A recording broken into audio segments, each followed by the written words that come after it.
কাবা শরীফ তাওয়াফ করার জন্য আল্লাহ বলছে ওয়ালিয়াতাওয়াফু বিল বাইতিল আতীক, তোমরা এই স্বাধীন ঘর কাবাকে তাওয়াফ করো। কিন্তু তাওয়াফ করতে হলে 7 বার চক্কর দেয়া লাগবে, এটা তো কোরআনে নাই। এটা রাসূল নিজে প্র্যাকটিক্যাল দেখাইছে। তাই কোরআন বুঝতে হলে হাদিসের কাছে যেতেই হবে। আমার বন্ধু, কোরআন মাজিদে আছে আকিমুস সালাতা ওয়া আতুজ যাকাত, তোমরা নামাজ পড়ো, তোমরা যাকাত দাও। যাকাত দেওয়ার কথা কোরআনে আছে, কিন্তু কত টাকা থাকলে যাকাত দিতে হবে সেটা তো কোরআনে নাই। আবার যাকাত দিতে গেলে শতকরা 2.5 টাকা দিতে হবে, এটা কোরআনে নাই। তাহলে যাকাত কত হইলে দিবেন, কত টাকা দেবেন, এটা বুঝতে হলে হাদিসের কাছে যেতেই। কোরআনে আছে ফানকিহু মা তাবা লাকুম মিনান নিসাই মাসনা ওয়া সুলাসা ওয়া রুবা, তোমরা তোমাদের পছন্দসই নারী বিয়ে করো। এখন বিয়ে করার কথা কোরআনে আছে, কিন্তু ইজাব লাগবে, কবুল লাগবে, এটা কি কোরআনে আসেনি? এটা তো কোরআনে নাই, এটা রাসূলের হাদিসে আছে। এইভাবে যদি আমি বলতে থাকি, ডজন ডজন বলতে থাকবো। কোরআনের প্রতিটা আয়াত বুঝতে চাইলে হাদিসের সহযোগিতা নিতেই হবে। আমি শুনেছি আপনাদের এলাকাতেও নাকি আহলে কোরআন ঢুকছে, 2-1টা নাকি অলরেডি ঢুকে গেছে। এগুলো ক্যান্সারের ভাইরাস, এগুলো দেহের মাঝে ঢুকলে দেহ থাকে না। যদি এলাকায় এগুলো ঢোকে, ওদের সাথে মিশবেন না, তাদের কথা শুনবেন না, শুনলে ঈমান বাঁচবে না, ঈমান মরে যাবে। যারা হাদিস অস্বীকার করে তারা কাফের, তারা কাফের, তারা কাফের। কারণ তারা আল কোরআনের অসংখ্য আয়াত অস্বীকার করছে।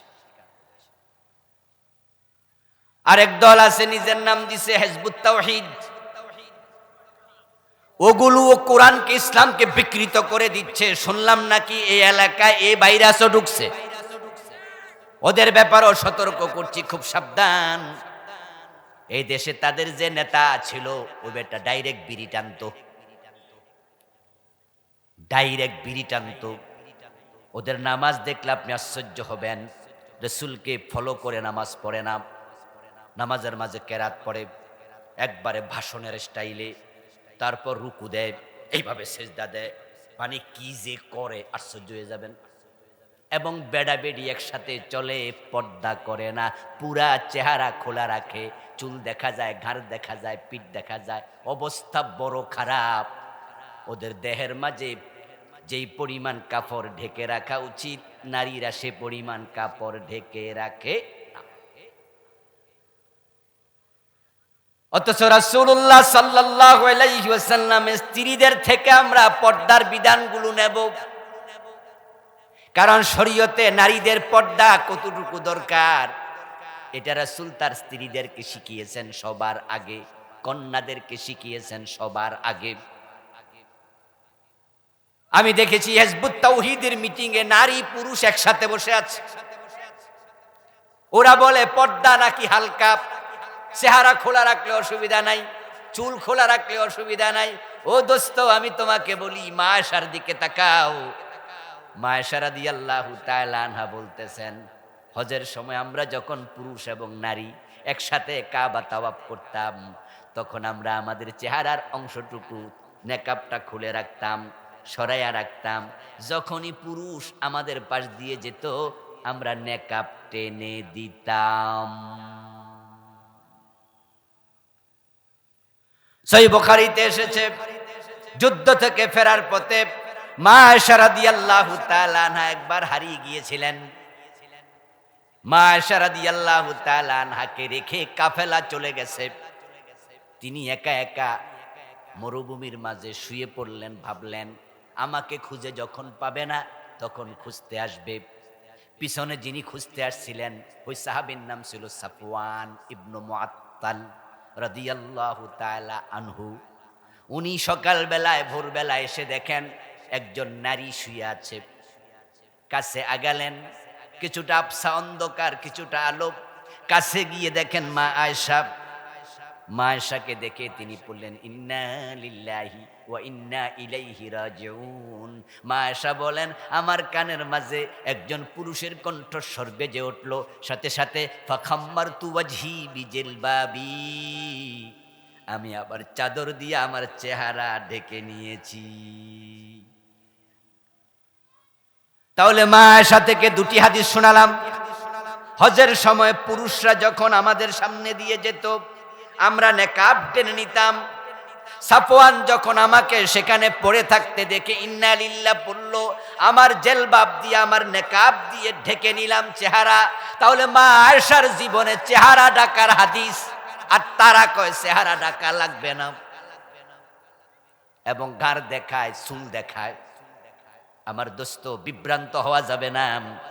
আমি বলছিলাম নবী মুহাম্মদ অনুসরণীয়, অনুকরণীয় আদর্শ। উনার ইসলাম যেমন আমাদের ইসলাম হবে হুবহু তেমন। এখন রাসূলুল্লাহকে আল্লাহ কেন পাঠালেন? রাসূলের জীবনের লক্ষ্য নিয়ে আল্লাহ কোরআনে 3টি সূরাতে আলোচনা করেছেন, যেটা আমি পড়েছি। সূরা সফ আয়াত নাম্বার 9, সূরাতুল ফাত আয়াত নাম্বার 28, সূরাতুত তাওবাহ আয়াত নাম্বার 33, সূরা 3টা, আয়াত 3টা, কিন্তু কথা একটা, হুয়াল্লাযী আরসালা রাসূলাহু বিল হুদা ওয়া দীনিল হক লিইয়ুযহিরাহু আলাদ-দীনি কুল্লি। এক কথা আল্লাহ 3বার বলেছেন, তিনি আল্লাহ যিনি নবী মুহাম্মদকে পাঠিয়েছেন হুদা দিয়ে। হুদা মানে কোরআন, ওয়া দীনিল হক, এবং সত্য ধর্ম দিয়ে পাঠিয়েছেন। সত্য ধর্ম মানে ইসলাম। এবার আপনাদের থেকে শুনবো সত্য ধর্ম কি? আবার বলুন সত্য ধর্ম কি? তাহলে ইসলাম ছাড়া যত ধর্ম আছে সত্য না অসত্য? ইন্নাদ-দীনা ইনদাল্লাহিল ইসলাম। আরেক আয়াতে আল্লাহ বলেন আল্লাহর কাছে ধর্ম একটাই, সেটার নাম হলো ইসলাম। বাকি যত ধর্ম সব অসত্য, সব বাতিল। এজন্য আমরা ইসলামকে সর্বশ্রেষ্ঠ ধর্ম বলবো না একমাত্র ধর্ম বলবো? মাশাআল্লাহ, ভুল করা যাবে না। আমাদের কিছু ভাইয়েরা ভুল করে, আমরাও বলি, মাঝে মাঝে বলে ফেলি, স্লিপ অফ টাং হয় যে ইসলাম সর্বশ্রেষ্ঠ ধর্ম। সর্বশ্রেষ্ঠ মানে কি? অনেকগুলাই শ্রেষ্ঠ, তার মাঝে এটা 1 নাম্বার। এই তো কথা, এটা শ্রেষ্ঠ, এটা শ্রেষ্ঠ, এটা শ্রেষ্ঠ, আর এটা হলো সবগুলার মাঝে শ্রেষ্ঠ। তাহলে তো আপনি আরো শ্রেষ্ঠ আছে স্বীকৃতি দিলেন, দেওয়ার পরে একটাকে 1 নাম্বারে রাখলেন। তো ইসলাম কি অনেক ধর্মের মাঝে সেরা না একমাত্র ধর্ম? বাকি সব বাতিল। জাল টাকা টাকা নয়, জাল ভোট ভোট নয়, জাল দলিল দলিল নয়। ইসলাম ছাড়া যত ধর্ম আছে এগুলা আসলে ধর্মই না। আমরা ভুল করতে করতে হিন্দু ধর্মকেও সনাতন ধর্ম বলি। আমাদের বাংলাদেশি সাংবাদিকরা বলে, অনেক ফেসবুক ইউজার দেখি হিন্দুদের যখন মূর্তি পূজা আসে তখন পোস্ট দেয়, সনাতন ধর্মাবলম্বীদের মূর্তি পূজার শুভেচ্ছা জানাচ্ছি। সনাতন শব্দের অর্থ হচ্ছে প্রাচীন। প্রাচীন শব্দের বাংলা আরেকটা অর্থ হলো পুরাতন। আচ্ছা বলুন তো, আদমের ধর্ম কি হিন্দু ধর্ম ছিল না ইসলাম? তো পুরান ধর্ম কোনটা?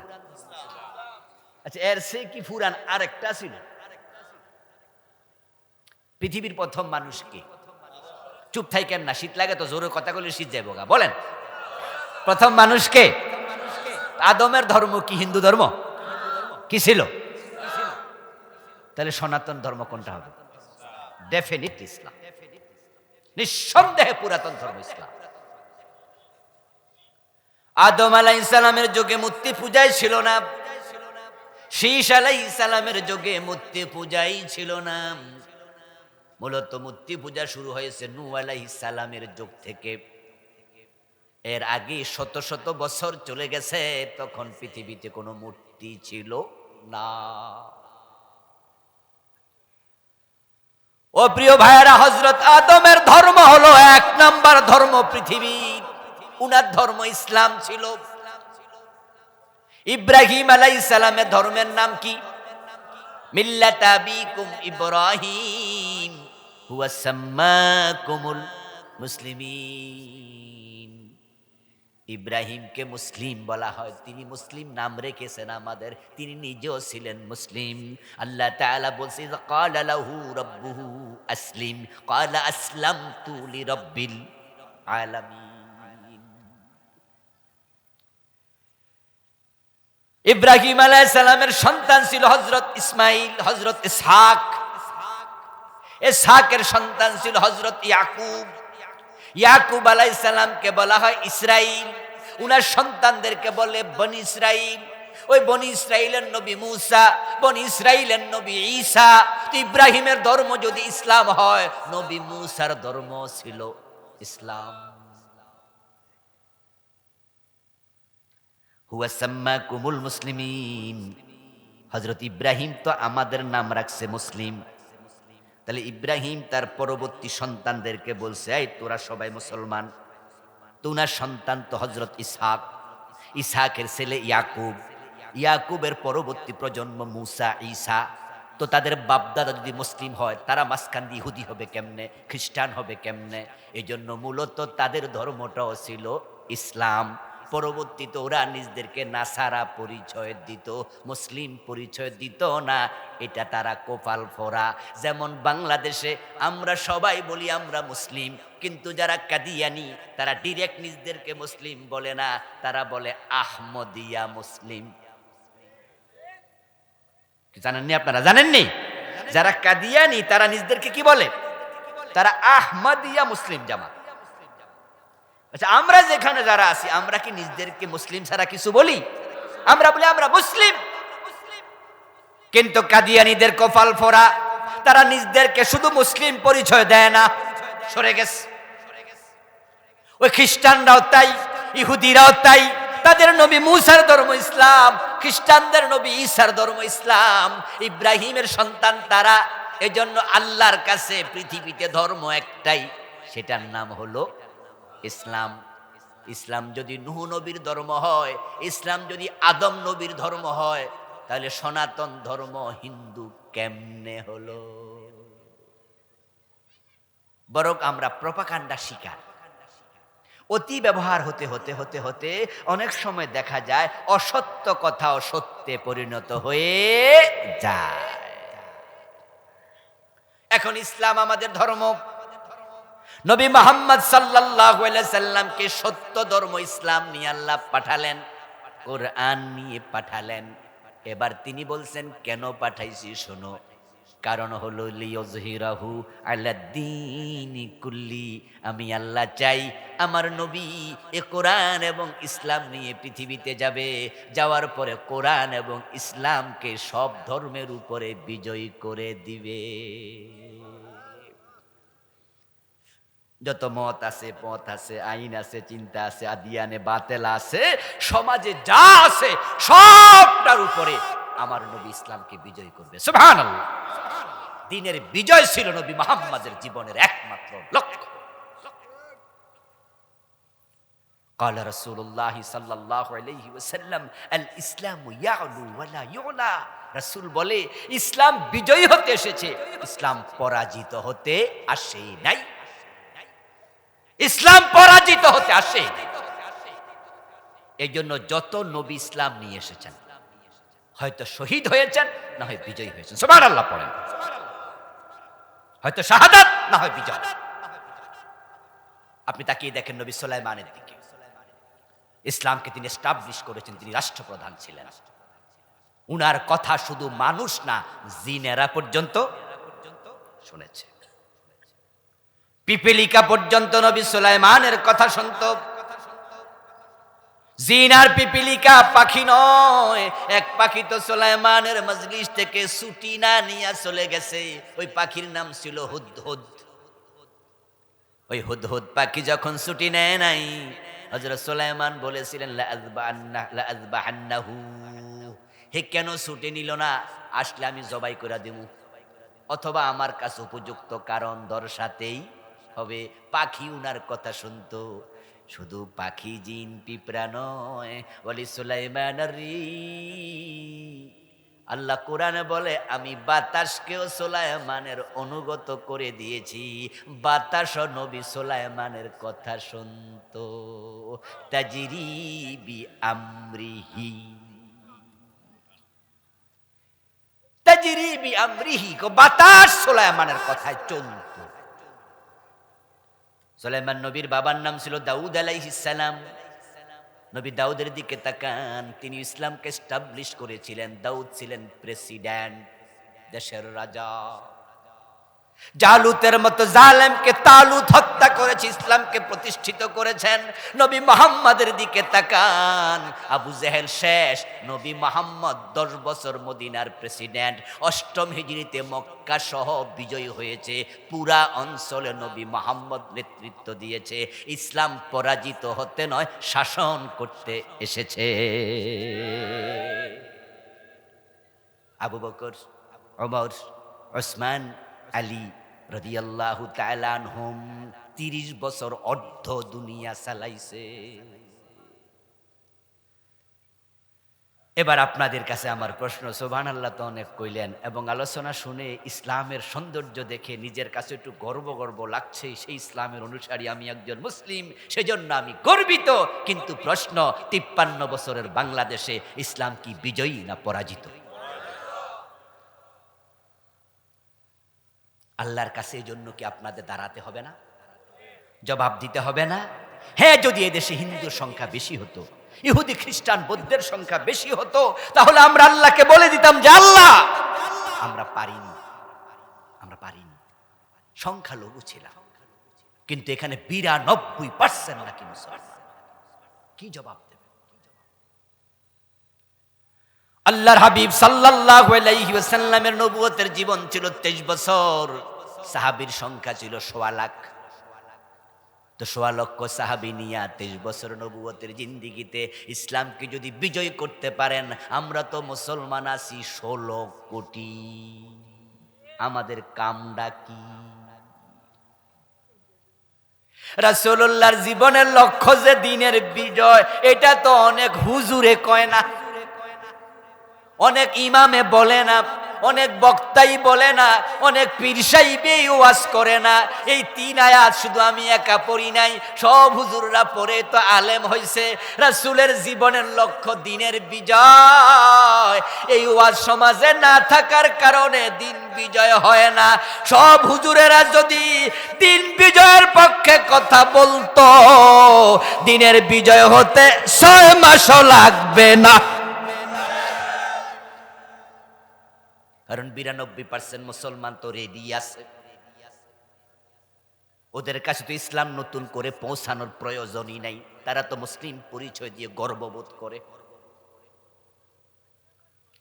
এই দেশে নামাজের ওয়াজ আছে, রোজার ওয়াজ আছে, হজের ওয়াজ আছে, যাকাতের ওয়াজ আছে। এই জন্য আলহামদুলিল্লাহ সমাজে এখনো নামাজ, রোজা, হজ, যাকাত 4টাই আছে। জুমার দিন তো মসজিদে দেখবেন যে জায়গা হয় না মুসল্লি। ঢাকায় গেলে তো দেখবেন যে 2 তলা 3 তলা 4 তলা সব বইরা যায়। রমজান মাসে আলহামদুলিল্লাহ এখনো দেখবেন যে রোজা রাখে গ্রামের ছোট বাচ্চারাও, এবং মুক্তবে পড়ে এমন বাচ্চাও রোজা রাখে, আছে না? 7 বছর 6 বছরের বাচ্চা রোজা রাখে। তারপরে ফেসবুকে সুবিদুল্লাহ বাবা স্ট্যাটাস দেয়, দোয়া করবেন আমার বাচ্চার বয়স 6 বছর, সে একটা রোজা রাখছে। ও বন্ধু, যারা বেরোজদারি রোজার মাসে তারাও লজ্জায় মুখ লুকায়, রাস্তার পাশে দোকানে খাইলে দোকানে পর্দা টানাইয়া খায়। ঠিক নেই? বউ পর্দা করে না, কিন্তু দোকান পর্দা করে। দোকানদারে বউয়ের কাপড় নিয়ে দোকানে ঝুলা। শরম শরম লাগে। মানুষ কি কইব রোজার দিন খাইলে? দেখবেন আশ্চর্য, আলহামদুলিল্লাহ রোজার ওয়াজ এখনো থাকাতে সমাজে সমাজে রোজা পাওয়া যায়, হজের পক্ষে ওয়াজ আছে। এজন্য মানুষ নামের আগে আলহাজ লিখা মজা পায়, ঠিক না? অনেকে তো কইয়ে দেয় আমার নামের আগে আলহাজ লিখিয়ে, এবং হাজি সাহেব না করলে মাইন্ড করে, এতটি টাকা খরচ করে হজ করলাম, বেটা হাজি করতে পারস না। এবং এমন আছে অনেকে যে হজ করে না, হেরে হাজি কইলো মুস্কি মুস্কি আসে, মাশাআল্লাহ আমার হাজি কইছে। হজের ওয়াজ আছে, তাই মানুষ হজকে এখনো ভালো আমল জানে, যার কারণে সিনেমার নায়কেরাও মাঝে মাঝে হজ করে। রাশেদ খান মেনন, হাসানুল হক ইনুর মতো লোক যারা ইসলাম পাইলে জবাই করে দিত, হেরাও হজে গেছে। মক্কা শরীফে গিয়া সেলফি তুইলা তারপরে ফেসবুকে দিছে, আমি হজ করতে এসেছি। হুজুরদের হজের ওয়াজের রেজাল্ট, সিনেমার নায়ক হজ করে। নামাজের ওয়াজের রেজাল্ট, সুদখোর জুমার দিন মসজিদে যেতে হয়। রোজার ওয়াজের রেজাল্ট, বেরোজগারি দরজা পর্দা টানে খেতে হয়। যদি এমন ওয়াজ দিন কায়েমের হতো, তাহলে মানুষেরা দিন কায়েমের পক্ষ এসে যেত। কিন্তু এমন অসংখ্য মসজিদ বাংলাদেশে আছে, যেদিন মসজিদ বানাইছে সেদিন থেকে আজ পর্যন্ত রাসূলের জীবনের লক্ষ্য সম্পর্কিত যে আয়াত আছে, ওই আয়াতের ওয়াজ একদিনও হয় নাই। এমন বক্তাও আছে যারা জীবন ও দিন কায়েমের ওয়াজ করে। এমন পীর আছে যারা জীবনেও দিন বিজয়ের ওয়াজ মুরিদদের কাছে শোনায় নাই। যার কারণে তো দিন নাই। বরং আমরা যারা দিন বিজয়ের ওয়াজ করি, ওই যে মাঝখানে বইয়া বইয়া দোস্ত দোস্তরে কয় রাজনীতি শুরু করছে রে, বুঝেন নাই? নামাজের ওয়াজ করলে রাজনীতি হয় না, কারণ কোরআনে নামাজের কথা আছে তো। রোজার ওয়াজ করলে রাজনীতি হয় না, কোরআনে রোজা আছে তো। কিন্তু ইসলাম কায়েমের কথা করলে রাজনীতি, কারণ কোরআনে ইসলামের কায়েমের কথা নাই। এটা হুজুর বানায়া কইতাছে, ঠিক না? এটা হুজুর বানায়া কইছে। আমার রাসূল যেমনে দাড়ি রাখছে এটা যদি সুন্নাহ হয়, রাসূল যেমনে ঘুমাইছে সেভাবে ঘুমানো যদি সুন্নাহ হয়, রাসূল যে হাতে খাইছে ওই ডান হাতে খাওয়া যদি সুন্নাহ হয়, রাসূল যে পা দিয়া মসজিদে ঢুকছে ডান পা দিয়া ঢুকে যদি সুন্নাহ হয়, আমার নবী 10 বছর মদিনা কোরআন দিয়া চালাইছে, রাষ্ট্র কোরআন দিয়ে চালানো রাসূলের সুন্নাতে বুঝি নাই। এই ওয়াজ নাই কেন রে দোস্ত? কেন কমে গেল? বরং রাস্তার পাশ দিয়া হেঁটে যাচ্ছে দুই দোস্ত, যাইতে যাইতে কয় যে গাড়ির গ্লাসটা নামা, প্রাইভেট কারে করে যাচ্ছে, ওয়াজ চলতেছে মেইন রোডের পাশে, যে হুজুর কি ওয়াজ করে, এই গ্লাসটা একটু নামাই দে তো শুনি। কানে আসছে যে হুজুর বলতেছে ইসলাম কায়েম করিতেই হবে, ইসলামের বিজয়। তখন কো বুঝা লাইছি হুজুর মনে অমুক দলের কর্মী।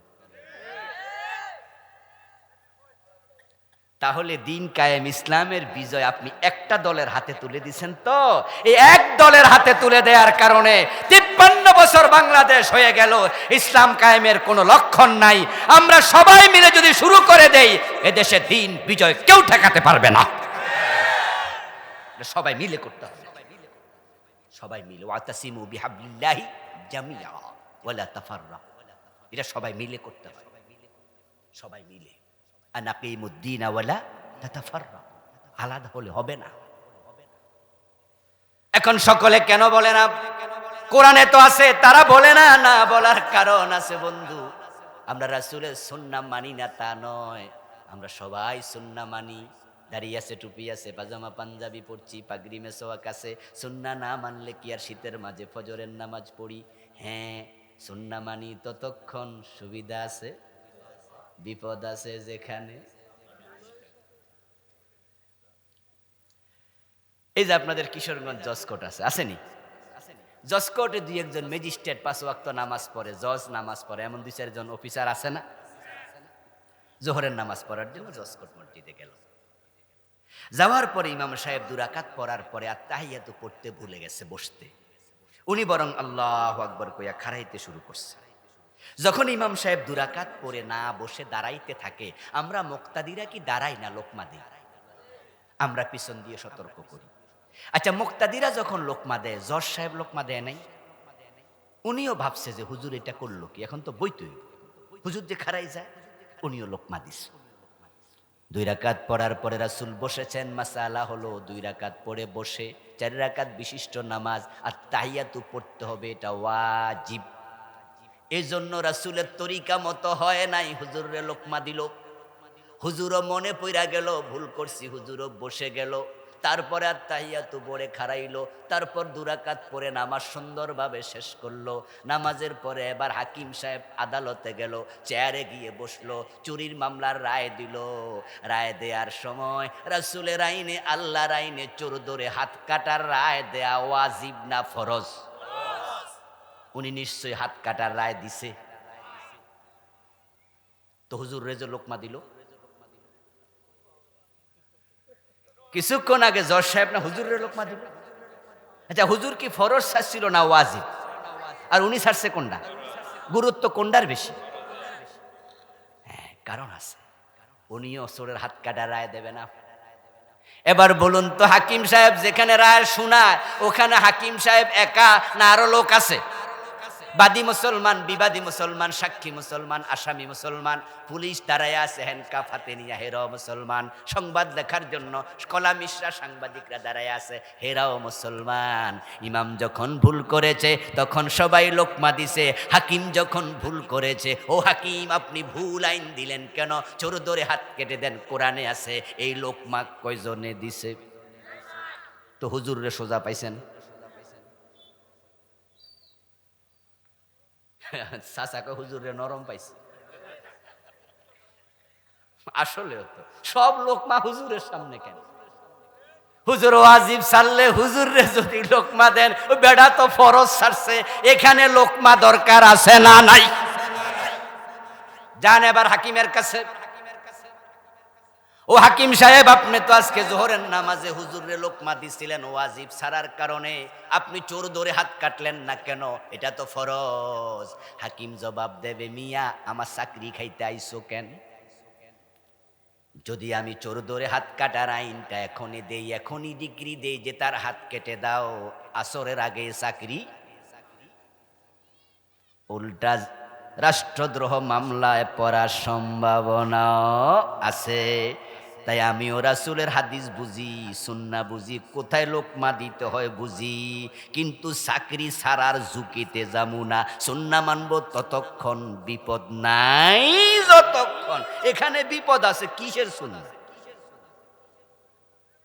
এবার বলুন, যারা আছে আদালতের মুসলমান, সাক্ষী, বিবাদী, আইনজীবী, ও মিয়ারা, ও অ্যাডভোকেট, তোমরা কেন চিৎকার দিয়ে বললা না হাকিম কোরআনে আছে চোর ধরে হাত কাটো, আপনি কেন কাটেন না? হাত কাটার আইন দেন, কেন বলো না? তখন তারা বলবে আদালত অবমাননার মামলা খাবো বুঝি। যেই মাত্র আদালতের হাকিমরা আপনি বলবেন যে আপনার রায় ভুল হয়েছে, চোর ধরে জেলে দেয়া যাবে না, হাত কাটতে হবে, কোরআনের অমক সূরাতে আছে, হাকিম পুলিশের দিকে তাকায়া বলবে এই অ্যারেস্ট হিম। দেশের আইনের বিরুদ্ধে কথা বলে আদালত শৃঙ্খলতা তৈরি করে, তাকে অ্যারেস্ট করে। তাই আমরা বুঝে ওকেও লোকমা দেই না। তাহলে আমরা সুন্নাহ মানি ততক্ষণ, ঝুঁকি নাই যতক্ষণ। কান খুলে শোনো মুসলমান, সুবিধাবাদ জিন্দাবাদে মোমেন হওয়া যায় না। আচ্ছা, জান্নাতে যাওয়ার পথ কি একবারে ফুল বিছানো? হাসতে হাসতে পান সিবাইতে সিবাইতে জান্নাতে যাওয়া যায়? বরং আমরা তো হাদিসে পড়েছি, হুফফাতিল জান্নাহ বিল মাকারিহ ওয়া হুফফাতিন নারু বিশ-শাহওয়াত, সহিহ বুখারীর হাদিস। প্রিয় নবীজি বলেছেন, জাহান্নামের চারদিকে শুধু আনন্দ দিয়ে ভরে রাখা হয়েছে, আর জান্নাতের চারদিকে কাঁটা কাঁটা কাঁটা। জান্নাতের পথ কখনোই ফুল বিছানো ছিল না। এটা বড় বন্ধুর, বড় দুর্গম, বড় মরুময়, বড় কণ্টকাকীর্ণ, বড় পিচ্ছিল। এই পথে হাসতে হাসতে ঢুকা যায় না রে দোস্ত, অনেক ঝুঁকি নিতে হয়। এখন আমাদের দেশের হুজুররাও জানে দিন বিজয়ের কথা কোরআনে আছে, বলে না, কারণ যে ইমাম বলছে তার চাকরি গেছে।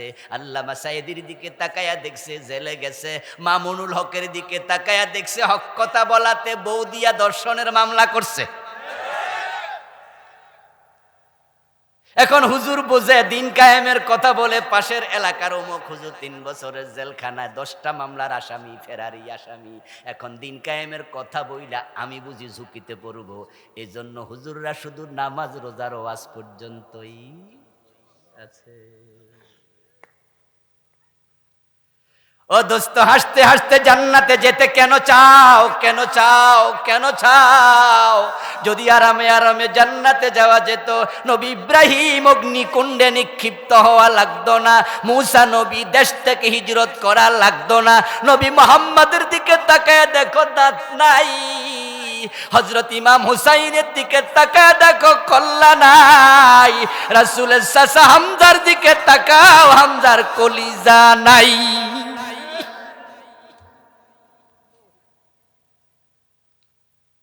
আমির হামজা রাদিয়াল্লাহু তাআলা আনহু কলিজা দিছে, কলিজা।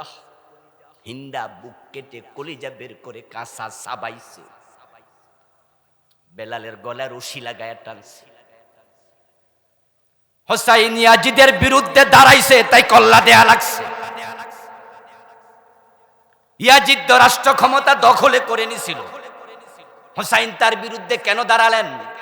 কারণ হোসাইন রাদিয়াল্লাহু তাআলা আনহু জানতেন ইয়াজিদ ছিল মদ পানকারী, ও ছিল বেনামাজি। তাফসীর ইবনু কাসির প্রণেতা ইমাদউদ্দিন ইবনু কাসির রাহিমাহুল্লাহ, উনি একটা বিশাল ইতিহাসের কিতাব লিখছে, এটার নাম আল বিদায়া ওয়ান নিহায়া। ওই বইয়ের মাঝে উনি উদ্ধৃত করেছেন ঐতিহাসিকদের, আলেমদের বক্তব্য, ইয়াজিদ মদ পানকারী ছিল, তারিকুস সালাত ছিল। ইয়াজিদের দরবারে মদ পান করে মেয়েরা লাপাতো, এটা ইতিহাসে আছে, বেদায়া নেহায়াতে আছে। রাসূলের সাহাবী হুসাইন জীবিত, ওমরের ছেলে আব্দুল্লাহ ইবনে ওমর জীবিত, আব্দুল্লাহ ইবনে আব্বাস জীবিত, আব্দুল্লাহ ইবনে আমর ইবনুল আস জীবিত, অসংখ্য বড় বড় সাহাবী জীবিত থাকতে এই মদখোর ইয়াজিদ রাষ্ট্রপ্রধান হয় কেমনে? এজন্য হুসাইন বলছেন তাকে প্রেসিডেন্ট মানা যাবে না। ও দোস্ত, ইমাম হুসাইন রাদিয়াল্লাহু তাআলা আনহু ব্যক্তিগত কোনো ক্ষমতার লোভ ছিল নাকি? বাস্তবতা কি? যে চেয়ারে বসে নবী মুহাম্মদ দেশ চালাইছে, আবু বকর, ওমর, ওসমান, আলী দেশ চালাইছে, ওই চেয়ারের মাঝে আমিরে মুয়াবিয়া বসে দেশ চালাইছে, রাসূলের বড় সাহাবী কাতিবুল ওহী। ওই চেয়ারের মাঝে মদখোর ইয়াজিদ বসতে পারে না, কারণ গাড়ির ড্রাইভিং সিটে মাতালকে যদি বসায় আর যাত্রী যদি হাজী সাহেব হয়, বসে বসে সুবহানাল্লাহ তাসবিহ টিপে, মাতাল যদি গাড়ি নিয়ে খালে যায়, ওই হাজী সাহেব খালের পানিতে ডুবা লাগবে।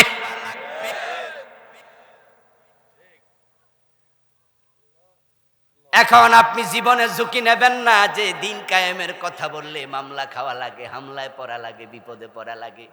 এই জন্য আপনারা অনেকে বলেন না, না বলার কারণেই তো 92% মুসলমানের দেশে দিন কায়েম হচ্ছে না। আলহামদুলিল্লাহ, এবার একটু মোটামুটি ঝুঁকি কমছে। আগস্টের 5 তারিখের পরে এখন জালেমরা আর মাথা উঁচু করে কথা বলতে পারে না। এখন আলেমদের কথা বলার সময় এসেছে, ঠিক কি না? আগস্টের 5 তারিখের আগ পর্যন্ত আমরা আলেমরা একটু টেনশনেই ছিলাম।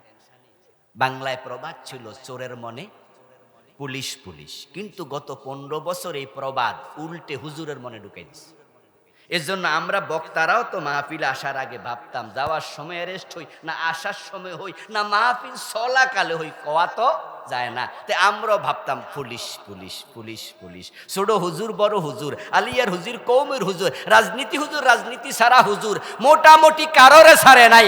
বড় বড় আলেম প্রায় সবাই বেজ্জতি করছে, তবে 2-4টা মুনাফেক আলেম সারা, যারা দুদিক থেকে সুবিধা নেয়।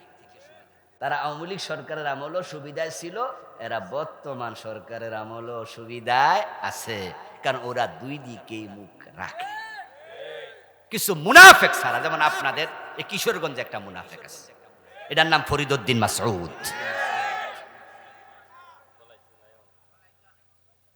আলেম হিসাবে কিন্তু ছোট না, আলেম হিসাবে জাদ্রেল আলেম, ভালো জানে, আহলে ইলম, কিন্তু আল্লাহ তাকে পথভ্রষ্ট করেছে।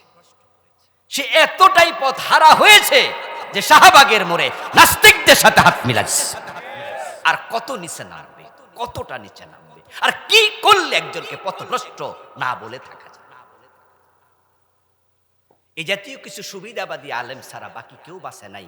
আল্লামা জুনাইদ বাবু নগরী রাহেমাহুল্লাহর মতো বয়োবৃদ্ধ হাটহাজারী মাদ্রাসার এত বড় মুহাদ্দিস, হেফাজতের মহাসচিব, পিটাইয়া দুইটা হাঁটু লুজ বানায় রিমান্ডে নিয়ে পিটাইছে, দুই হাঁটু একবার ফুলাই ফেলছে।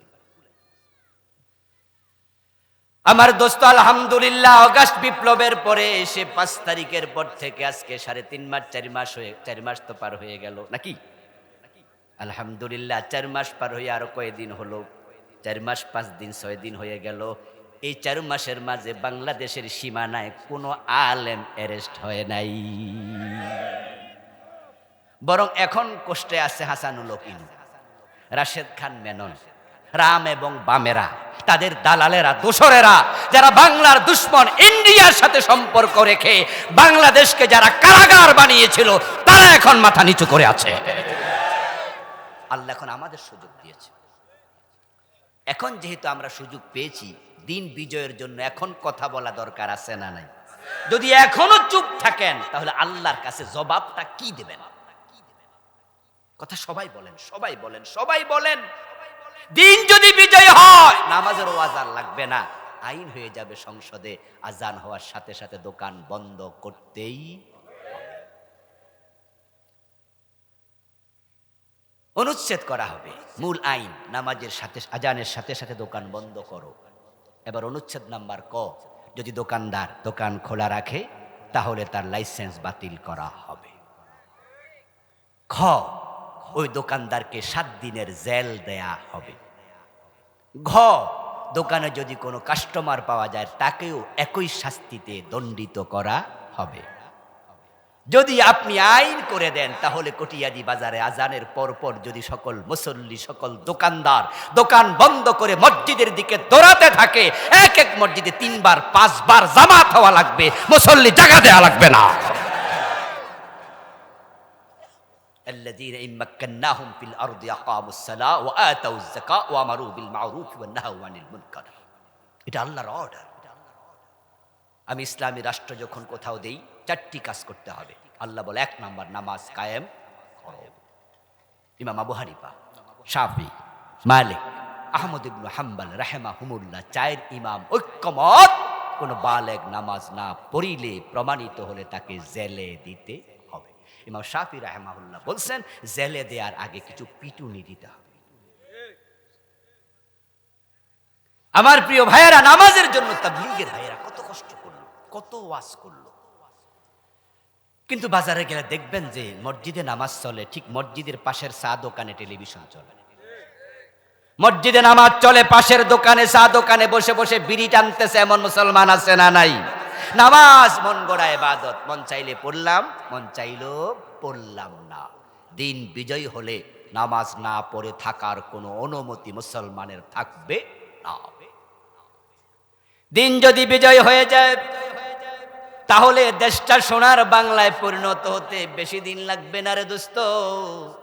চুরি বন্ধ হয়ে যাবে, ঘরের দরজা খুলে ঘুমাবে, কারণ চুরি করলে হাত কেটে দেয়া হবে। যদি 2, 4টা 10টা 20টা চোরের হাত কাটা হয়, হাত কাটা চোর দেখে অন্য চোরেরা তারের মতো সোজা হয়ে যাবে। বাংলাদেশে যদি দেশের টাকা পাচার নামক চুরি বন্ধ করা যায়, সোনার বাংলা হতে 1 যুগের বেশি লাগবে না। আপনি কি জানেন প্রতিদিন বাংলাদেশ সরকারের ইনকাম কত? খনিজ পদার্থ লাগে না, স্বর্ণের খনি পাওয়া লাগবে না, দেশের টাকা এনাফ এনাফ এনাফ। তার প্রমাণ মালয়েশিয়া। মালয়েশিয়া স্বাধীন হয়েছে আমাদের 10-12 বছর আগে। ওই মালয়েশিয়াতে আপনারা অনেকে গিয়েছেন, আমি নিজেও গিয়েছি মালয়েশিয়া 2008-এর দিকে সম্ভবত। সেখানে গিয়ে দেখলাম যে 50 তালা বিল্ডিং এর সংখ্যা যে কুয়ালালামপুরে কত, হিসাব করে শেষ করতে পারবো না। টুইন টাওয়ারের পাশে দাঁড়িয়ে তার উপরটুকু দেখতে চাইলাম, টুপি হাতে নিতে হলো, পরে নি যায়। যেখানে মালয়েশিয়া এতটা আগালো, বাংলাদেশে 53 বছর গেল, একটা 50 তালা বিল্ডিং এখনো নাই। কারণটা কি? মালয়েশিয়া তো খনিজ পদার্থ নাই। আমাদেরও তো নাই, তো তারা আগাইলো, আমরা কেন পিছালাম? শুধুমাত্র নেতারা চোর, নেতারা চোর। এই দেশের টাকা চুরি করে মালয়েশিয়া পাঠায়, সিঙ্গাপুরে পাঠায়, কানাডায় বেগম পাড়া বানাচ্ছে। নেত্রী কি বললেন? তার বাড়ির পিয়ন কত কোটি টাকার মালিক? কত? 400 কোটি টাকা। আমার ভাই এডি কি বেড়া চাকরি করে কামাইছে?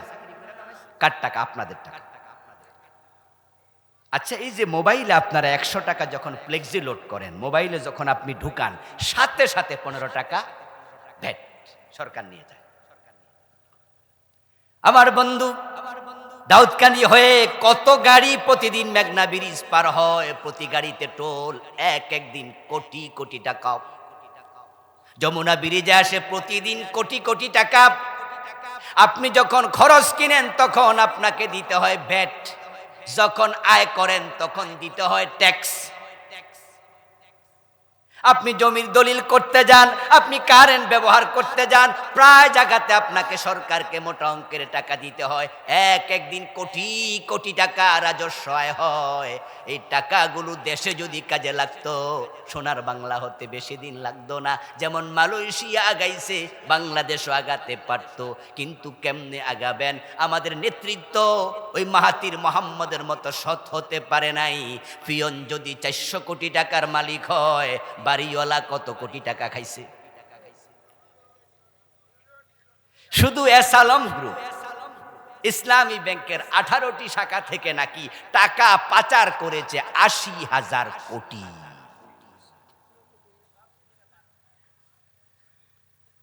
আপনাদের বাড়ির পাশে যে বড় বড় রাস্তাগুলো আছে, আমি আজকেও দেখলাম এখানে কটিয়াদি থেকে বাজিতপুরের দিকে গেলাম একটি প্রোগ্রাম করতে, সেখানে দেখি রাস্তায় কাজ চলতেছে। আমার ড্রাইভার সাহেব আমরা গাড়ির ভিতরে মন্তব্য করলাম যে রাস্তায় কাজ চলছে, যে কার্পেটিং করছে সেটা 2 থেকে 2.5 ইঞ্চি হবে। তা আমি বললাম যে 2 থেকে 2.5 ইঞ্চি কার্পেটিং এত দুর্বল, 2 মাস পরে চামড়ার থাকবে না। এটা যদি 8 ইঞ্চি করতো তাহলে এটা 5 বছর যেত। প্রিয় ভাইয়েরা, বেটা কোত্থেকে করবে? বাজেট যদি 100 কোটি টাকা হয়, বাজেট যখন পাস করাইছে তখনই তো 10% শেষ, একবারে শুরুতেই 10 কোটি শেষ, রইল 90 কোটি। তারপরে এবার টাকা যে অফিসার দেবে, হে কয় আমারে দেন 5%, গেল আরো 5 কোটি। এলাকার নেতারা যাইয়া খাড়ায়, আমি আমার এলাকায় কাজ করবা, চলবে না, আমাকে দাও 10%। এইভাবে দিতে দিতে যখন কমে, তখন যে কন্ট্রাক্টর হে কয় সবাই খাইতে পারলে আমি খাইলে দোষ কি? তো বাজেটের যে খানাটা শুরু করছে কারা? এদেশের নেতারা, ঠিক না? ওখান থেকে শুরু হয়েছে। 100 কোটি টাকা বাজেট, 40 কোটি টাকার কাজ হবে, 30 কোটি টাকার কাজ হবে, 70 কোটি নাই হয়ে যাবে। আবার 3 বছর পরে আবার বাজেট করো, আবার রাস্তা বানাও। তো সোনার বাংলা হবে কেমনে? যদি ব্যাপারটা এমন হতো 1 টাকা দুর্নীতি চলবে না, হাত কাটার আইন শুরু করে দাও, তখন বলা হবে ব্যবসা করো 10%, 15%। তুমি 100 কোটি বাজেট, 10 কোটির বেশি ব্যবসা করতে পারবা না। 90 কোটির কাজ করো। 90 কোটি যদি কাজে লাগতো, এক রাস্তা 15-20 বছর করা লাগতো না। সারা দেশের রাস্তা ঠিক করতে 1 যুগের বেশি লাগবে না।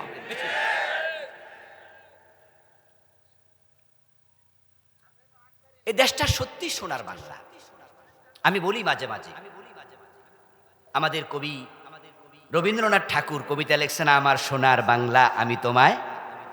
আসলেও বিদেশ না গেলে এই দেশের সৌন্দর্য বোঝা যায় না।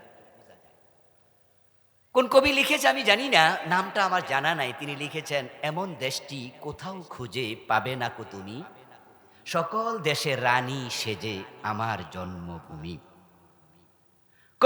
কবি রবীন্দ্রনাথ লেখার পিছনে কারণ ছিল, কারণ তিনি ইউকেতে লেখাপড়া করছেন, আপনার ওই যে লন্ডনে, বিলেত বলতো আগে, বিলেত। ওনারা দেখেছেন যে বিলেতের যে আবহাওয়া, লন্ডনের আবহাওয়া 3 থেকে 4 মাস বরফে ঢাকা থাকে পুরা দেশ। ইউরোপ আমেরিকার অনেকগুলো দেশ আল্লাহ আমাকেও যাওয়ার সুযোগ দিয়েছে, আমিও দেখেছি। এই অগাস্টে আমি আমেরিকায় 22 দিন ছিলাম। আমি 2021 একবার গেলাম, 10 দিন মাত্র ছিলাম।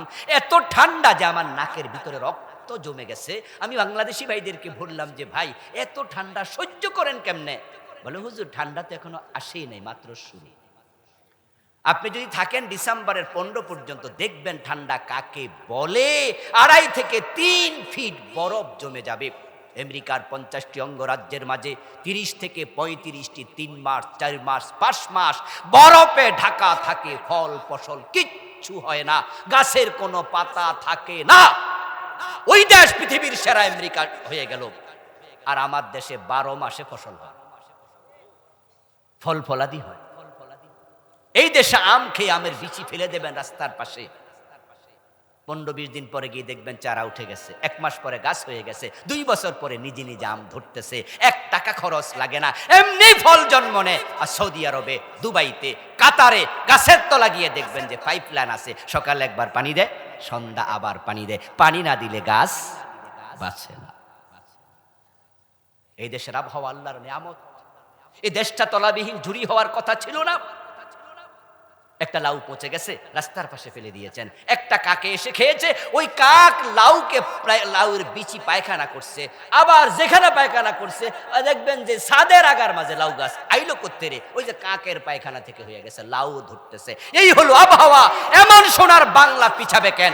শুধুমাত্র শাসক শ্রেণীর চুরির কারণে পিছাইছে।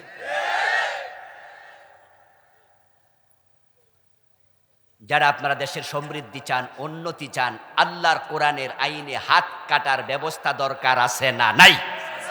সেটা কি আজকের মাহফিলে চিৎকার দিলে আইন হবে, না সংসদে কোরআনওয়ালা পাঠাতে হবে? দিনের বিজয় হবে তখন, কোরআন সংসদে ঢুকবে যখন। তার প্রমাণ নবী মুহাম্মদের জীবন। মক্কায় ছিলেন 13 বছর।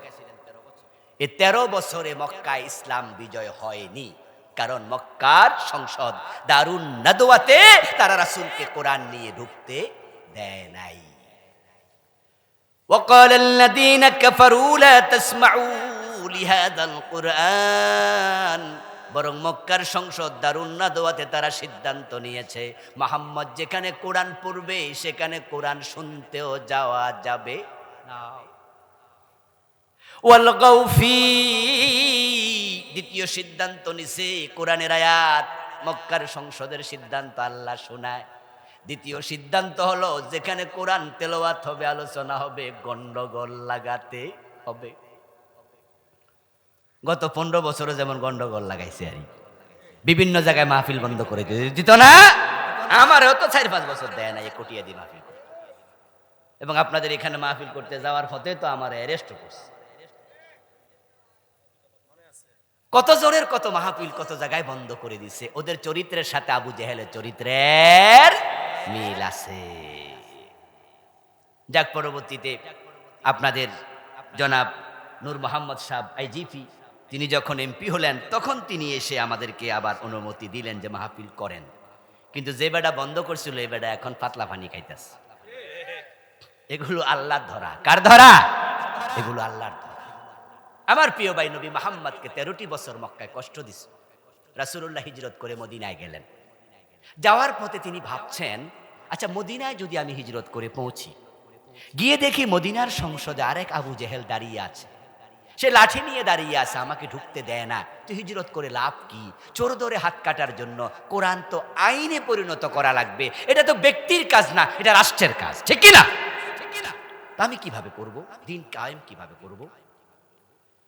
নবীজি মুহাম্মদ ভাবছেন, মানুষের অন্তরের খবর সবচেয়ে বেশি জানেন কে?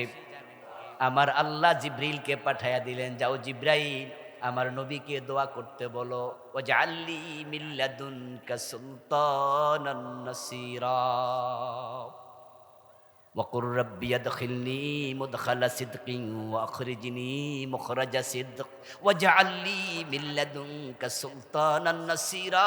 ও আল্লাহ, তুমি আমাকে রাষ্ট্র ক্ষমতা দিয়ে সাহায্য করো।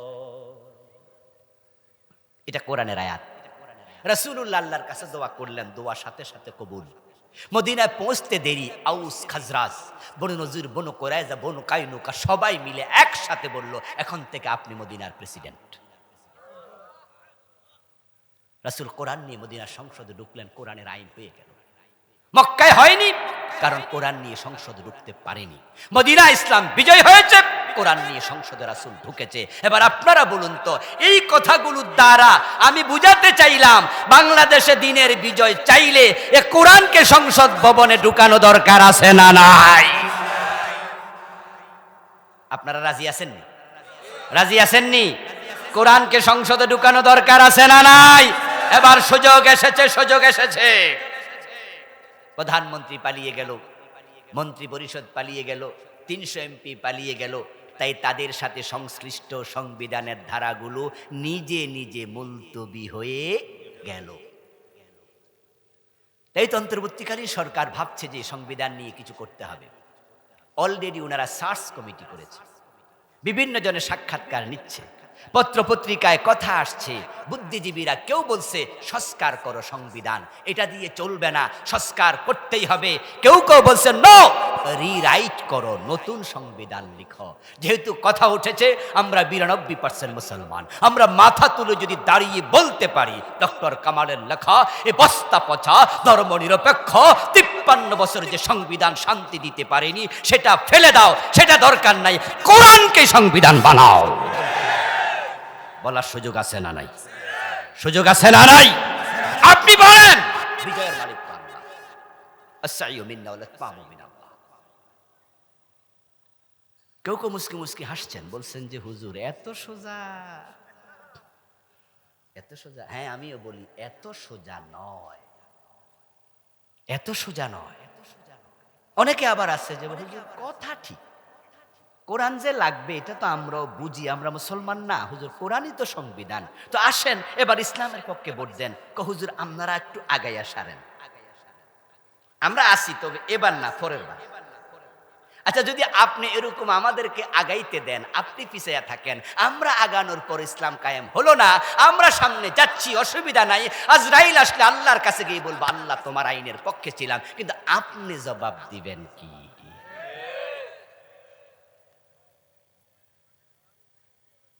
আপনার জবাব কি? একদিনের ওয়াজ করলে, 2 দিন ওয়াজ করলে ইসলাম কায়েম হয়ে যাবে, ব্যাপারটি তা নয়, এত সহজ না।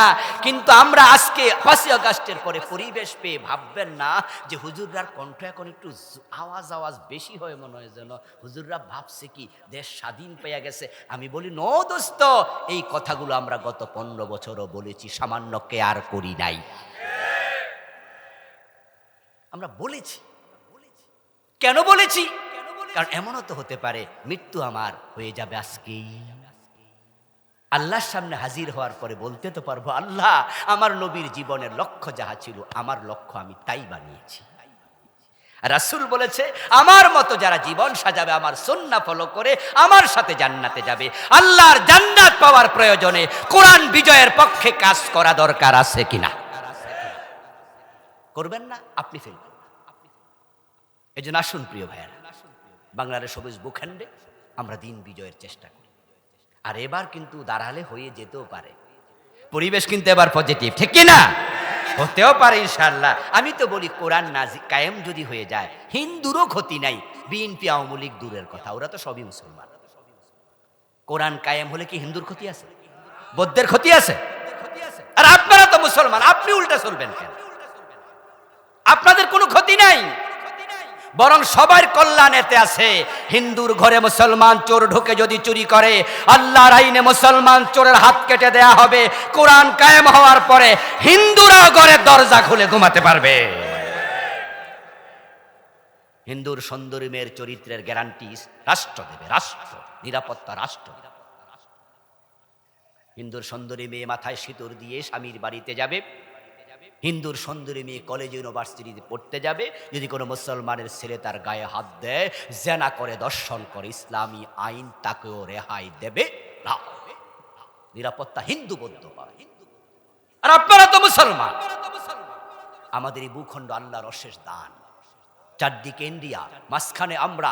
এত বেশি পরিমাণ মুসলমান বাংলাদেশে আছে, ইন্ডিয়ারে মাগ না দিলেও বাংলাদেশ নেবে না। কথা বোঝেন নাই? অনেকে মাঝে মাঝে বলে যে ইন্ডিয়া আবার বাংলাদেশ দখল করে লাইনি। আমিও বলি হ্যাঁ, দখল করতে আসো দাদারা, আসছে ঠেলা বুঝবা। কারণ শুধু কাশ্মীরের মতো সামান্য একটি অংশ 47-এর পর থেকে আজ পর্যন্ত 1 কোটির কম মুসলমান কাশ্মীরে, তাদেরকে তোমরা নিয়ন্ত্রণ করতে পারো না। আমরা আছি 18 কোটি, সোজা করে ফেলবো। কারণ আমরা তো শাহজালাল উত্তরসূরি, আমরা ইব্রাহিমের অগ্নিকুণ্ডে পড়া ওই বাবার সন্তান। মৃত্যু আমরা পরোয়া করি না, আমরা শাহাদাত খুঁজে বেড়াই। আমরা শাহাদাত খুঁজে বেড়াই। কি শাহাদাত খুঁজে বেড়ান না? শহীদি মৃত্যু চান না? আমরা তো গজওয়ায়ে হিন্দের স্বপ্ন দেখি, ওখানে শরীক হওয়ার স্বপ্ন দেখি। এই দেশটা আমাদের ছিল, আমাদেরই থাকবে, বলেন ইনশাআল্লাহ। এজন্য ইন্ডিয়া আমাদের দেশ চারিদিক থেকে কাঁটাতারের বেড়া দিয়া ওরা বরং নিরাপত্তার বলয়ে ঢুকছে, চারিদিকে বেড়া দিচ্ছে কাঁটাতার দিয়ে। তাহলে দেশটা আমাদের আছে আলহামদুলিল্লাহ। ক্ষমতায় 53 বছরে কোনো হিন্দু প্রেসিডেন্ট হয়েছে? কোনো বৌদ্ধ প্রধানমন্ত্রী হয়েছে? আমরা তো ঘুরি ফিরে, আমরা মুসলমানেরা। তো আপনারা সবাই মিলে একটা কাজ করেন, যেই যেই দল করেন করেন, কিন্তু কোরআন সংবিধান হবে। কোরআন যদি সংবিধান হয় সবার লাভ হবে, দেশটা সোনার বাংলা হয়ে যাবে।